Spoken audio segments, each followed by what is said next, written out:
और हमारा जात के जो रोकलक ओकरा गांव में बास कर देम। अच्छा एकदम। तो चाची रोबा चंदन चंचल के फुल सपोर्ट करत नहीं एकदम फुल पावर में बानी सपोर्ट करत। हां ओकर सामान लम्हा रहे आई हमरा जात भाई बा चाहे परजात बा तो ओकर सामान छोटा बा तो ओकर दबाव नहीं थे। आइए गाता जे मरई में ढूक द ढोरी छील द पीरी फूक जाता। ये कौन गाना पे कोई दबाव नहीं खे देले। पियावा नतिया पटना बा देवरा ढोरी चटना बा। इस गाना को लेकर बहुत कंट्रोवर्सी हो रहा है, बहुत तरह का बवाल हो रहा है और बहुत तरह का धमकी भी मिल रहा है चंदन चंचल को। और चंदन चंचल यही बोल रहे हैं कि हम सुसाइड कर लेंगे। उनका राइटर अभी हॉस्पिटल में भर्ती है। उसको लेकर देखिए यहाँ पे बहुत सारे यहाँ पे लोग इकट्ठा है, उनको सपोर्ट कर रहे हैं। और देखिए यहाँ पे क्या ये लोग कह रहे हैं, इन्हीं लोग से हम बात करते हैं और इसके बारे में कुछ जानने की कोशिश करता। चंदन चंचल का पूरा सपोर्ट है। उसे कुछ नहीं होना चाहिए। कुछ नहीं होना चाहिए। चंदन चंचल को कुछ नहीं होना चाहिए। ये लोग 2-4 गो मीडिया लोग हैं, बहन चौधरी माधर चौधरी गलत है भोसरी वाला जो जाकर उनको परेशान कर रहे हैं। अच्छा ये अगर उनको परेशान कर रहे हैं, बड़े कलाकार को क्यों नहीं परेशान किया जा रहा है। पवन सिंह भी गाए हैं, खेसारी लाल भी गाए हैं और नीलकमल सिंह भी गाए हैं। क्या नाम है इनका, ये नहीं प्रमोद प्रेमी भी गाया है और अवधेश प्रेमी भी गाया है। उससे भी खराब कोई गाना गाया है। उनको विरोध क्यों नहीं किया जा रहा है। उनको भी बस जाना चाहिए माधर चौधरी लोग को। उन लोगों को क्या बोलिएगा जो मीडिया जाके ऐसा ऐसा सवाल कर रहे हैं। भोसरी वाला गांडू है माधर चौधरी, अपना व्यू बनाने के लिए जा रहे हैं वहाँ पे। अच्छा और उनको तंग कर रहे हैं। बताइए वो सुसाइड करने पे आ गया है अगला। तो हमारा छोटा परिवार से समाज से निषाद बीन जाति का है। बताइए हमारा छोटा भाई चंदन चंचल उसको दबाया जा रहा है। ये सही लग रहा है ना? सही तो नहीं लग जब रहा है। इतना व्यू 1 करोड़ 80 लाख रुपया कैसे उसका व्यू बन गया। ये बात भी सही है। अगर सही नहीं होता तो व्यू कैसे बनता बताइए। ये तो बहन चो सोच रहे हैं अपना व्यू बनाने के लिए। गुड्डू रंगीला से जाकर पूछिए, वो भी तो बता रहा है अपना। वो भी पूछ रहे, हमसे पूछिए उसका जवाब क्या होगा। जवाब वो देंगे तो सब कोई कह दिए कि हम लोग गाँव बास कर देंगे। हम लोग निषाद समाज का आदमी। अच्छा ये बताइए कि इससे भी बहुत पहले मैंने बहुत तरह तरह गाना आया हुआ है। बहुत है, तो उनको विरोध क्यों नहीं किया गया। उनको भी विरोध करना चाहिए। इससे पहले भी तो सब लोग गाना गाया था, उनका विरोध करना चाहिए ना। अभी क्यों किया जा रहा है इसको दबाया जा रहा है जी। आगे कैसे निकल जाए, छोटा समाज का आदमी है। हमको तो सही लग रहा है गाना। कहीं ना कहीं गाने वाला अश्लील नहीं है, उससे ज्यादा तो सुनने वाले अश्लील है। तबे न जाके अगर 1 करोड़ 80 लाख उसका व्यू जा रहा है।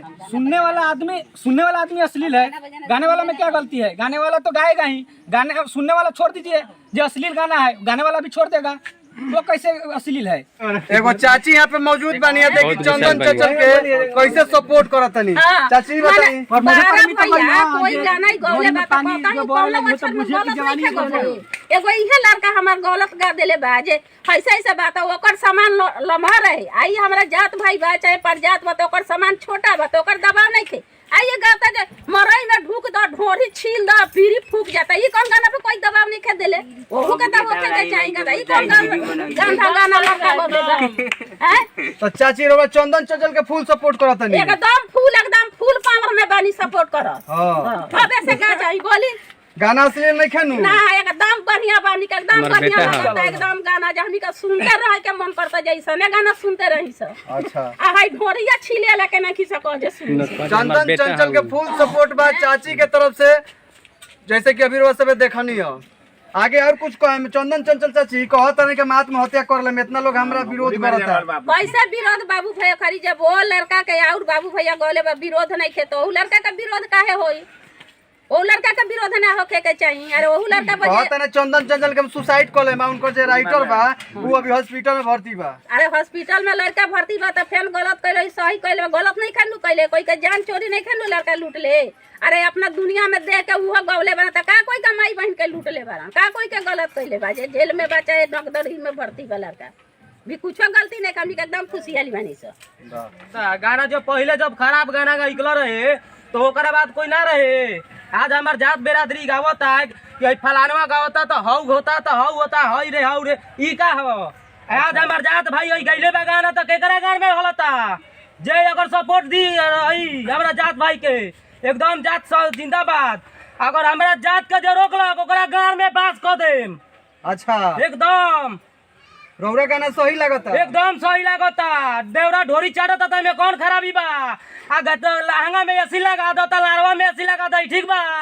ये सब गाना निकलता तो अब देवरा हो जो बना धरता तो लारवा धरता का होता कुछ मीडिया वाला जाके चंदन चंचल के कौन मीडिया वाला जाके जंदोरा गांव में बात होती मीडिया वाला के हमरा जात भाई के ऐसे करी तो उतना दिन कहाँ रहे मीडिया वाला और सब गाना खराब निकला रहे तो कहाँ रहे मीडिया वाला। भाई साहब पूरा गुस्सा में हो गए हैं, इसलिए हमारा जात भाई गइला बा ढोरी चाने तो कौन खराब कर देला बा देवरे कनु बा ए ससुरा बसुर पर नहीं कनु अच्छा हमार जात भाई गइले बा देवर पर गइले बा देवर का तो का होला ए तो का मीडिया वालों के रोवा का कहे के चाहत नहीं जे जाके उल्टा सीधा सवाल कर काहे उल्टा सीधा उनका पिताजी से उनका काहे उल्टा सीधा जवाब कहलो वो लोग बा मातारी बहन नहीं खे ए ई जब गाना जब खराब गावत रहो करी ओरिजिनल ही लोग रहे। जैसे कि आप लोग देख रहे हैं कि इनका भी पूरा सपोर्ट है चंदन चंचल को, इनके हिसाब से पूरा एकदम सपोर्ट है, हमारा जात भाई पूरा सपोर्ट देगा, जितना बिन जाती है वो सब सपोर्ट देगा चंदन चंचल को।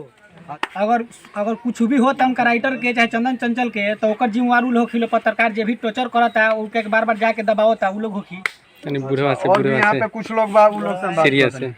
रउरा बताइए जी गाना सही बा। गाना सही बा। गाना सही ना रही तो उतना मिलियन कहाँ से आई, 1.8 मिलियन कहाँ से आई। अच्छा मैंने व्यूज उठल बा एकर मतलब गाना सही बा। जी जी अगर व्यूज ना उठी तो गाना सही ना रही तो व्यूज कहाँ से उठी। अच्छा चलिए अब रउरा बताई कि रउरा गाना कैसा लगता। गाना तो बहुत अच्छा बा, गाना बहुत अच्छा ये से अच्छा बा कि पहले जौन गाना खराब निकलो बहुत सारा ब्यास वालों की निकलक लोग वो गाना लोग के खराब ना लगल, पत्रकार साहब लोग के खराब ना लगल जे गयल बजवा चंदन चंचल जी लगे। अच्छा आई गाना काहे खराब हो गइल बताई लो। रउरा का कहत है गाना बढ़िया बा, गाना बढ़िया बा, फुल सपोर्ट बा चंदन चंचल के, एकदम सपोर्ट बा, पूरा फुल सपोर्ट बा। ओकरा परिवार के साथ दुर्व्यवहार कैलक उ हमनी के कतई बर्दाश्त नहीं खे आ उ अश्लील बा जौन की पूरा ओकरा के तोड़ के कोनो भी शब्द बा और ओकरा के अनेकों रास्ता से जरूरत नहीं ओकरा के तो अच्छा नहीं खे। गाना सही बा ओकरा के सही अर्थ निकाली अपना देखे के नजरिया ओकरा के चाहिए जब ओकरा कौना नजर से देखा तानी। अच्छा गाना सही बा। अच्छा रउरा हिसाब से गाना सही बा, हमारा नजर से बहुत अच्छा गाना बा, अपना देखे के खाली नजरिया अलग होके के चाहिए।